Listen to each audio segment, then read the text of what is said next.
এই দারুণ দেখতে রেসিপিটা হলো এঁচোড় চিংড়ি, আর এই এঁচোড়টা হলো আমাদের গাছের।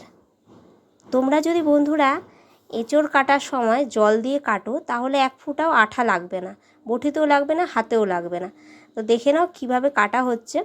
জল দিয়ে দিয়ে কাটলে এক ফোঁটাও আঠা লাগে না। অনেকেই দেখেছি সর্ষের তেল দিয়ে কাটে, তো আমরাও সর্ষের তেল দিয়ে আগে কাটতাম, কিন্তু সর্ষের তেলের থেকে বেশি জল দিলে দেখি আঠাটা কম লাগে। কালো জলে কুচলা তলে ডুবলো সনাতন, আজ সারানা কাল সারানা পাই যে দর্শন। কালো জলে কুচলা তলে ডুবলো সনাতন, আজ সারানা কাল সারানা পাই যে দর্শন।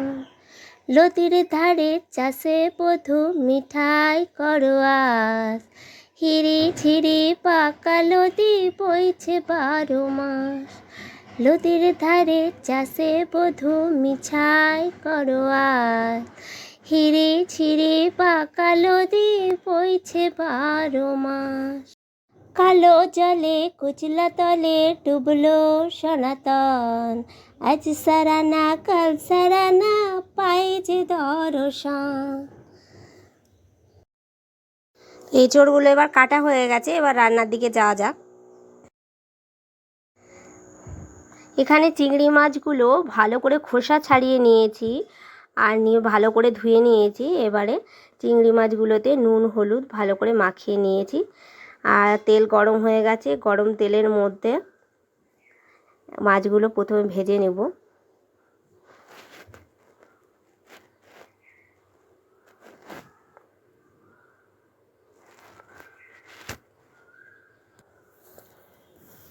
মাছগুলো ভাজা হয়ে গেছে। মাছগুলোকে এভাবে একটু হালকাভাবে লাল লাল করে ভেজে নিতে হবে। মাছগুলো ভাজা হয়ে গেছে, এবার তুলে নেব।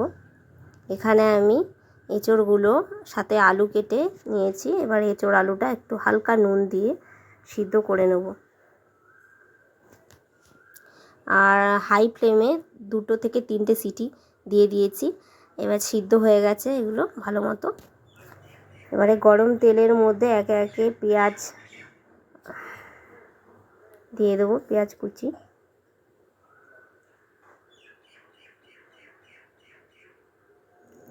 ভালো করে একটু ভেজে নেব পেঁয়াজটা।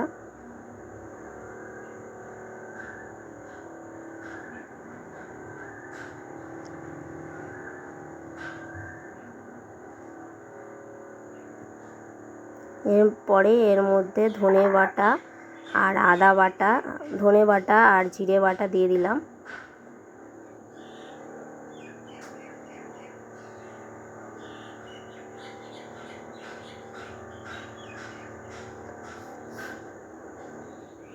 মশলাটাকে একটু হালকা কষিয়ে নিয়ে এবার এর মধ্যে কয়েকটা তেজপাতা দিয়ে দেবো। এরপরে এর মধ্যে আদা বাটাটা দিয়ে দিলাম।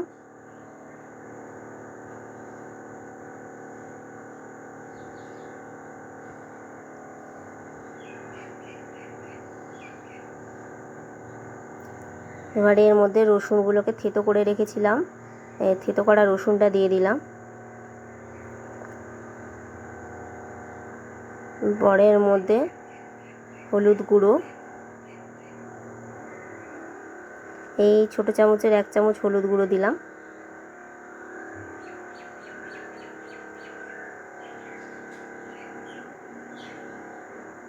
আর একটা টমেটোকে কুচি করে কেটে রেখেছিলাম, এটা দিয়ে দিলাম।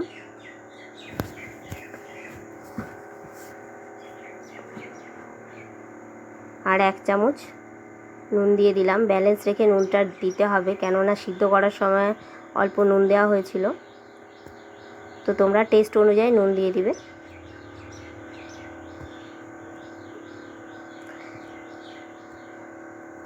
এবারে মশলাটাকে ভালো করে কষিয়ে নেব।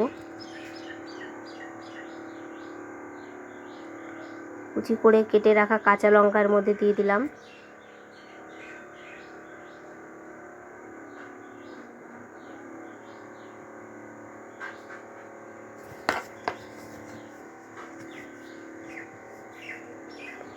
মশলাটাকে আমি একটা বাটিতে নামিয়ে রেখেছি।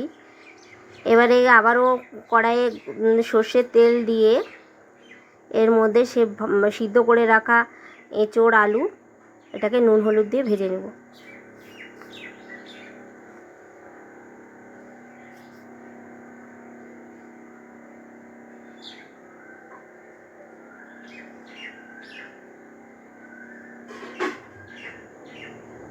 একদম অল্প, জাস্ট অল্প নুন দিয়েছি এর মধ্যে, চিমটে নুন দিয়েছি। এটাকে একটু ভালো করে ভেজে নেব। ভাজা হয়ে গেল, তুলে নিচ্ছি। এবারে সেই ভাজা মশলাগুলো কড়াইয়ের মধ্যে দিয়ে হালকা অল্প পরিমাণ জল দিয়ে দেবো। অল্প পরিমাণ জল দিয়ে জলটা ফুটে গেলে এর মধ্যে আমি ভেজে রাখা এঁচোড় আলুটা দিয়ে দেবো।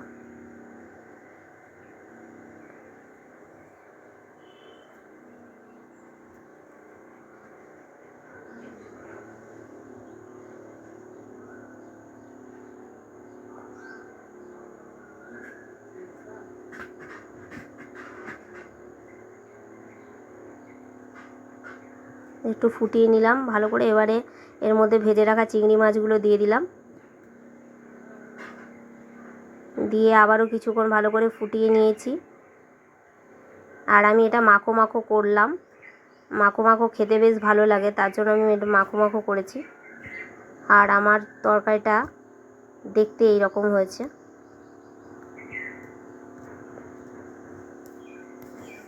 গরম গরম ভাতে এটা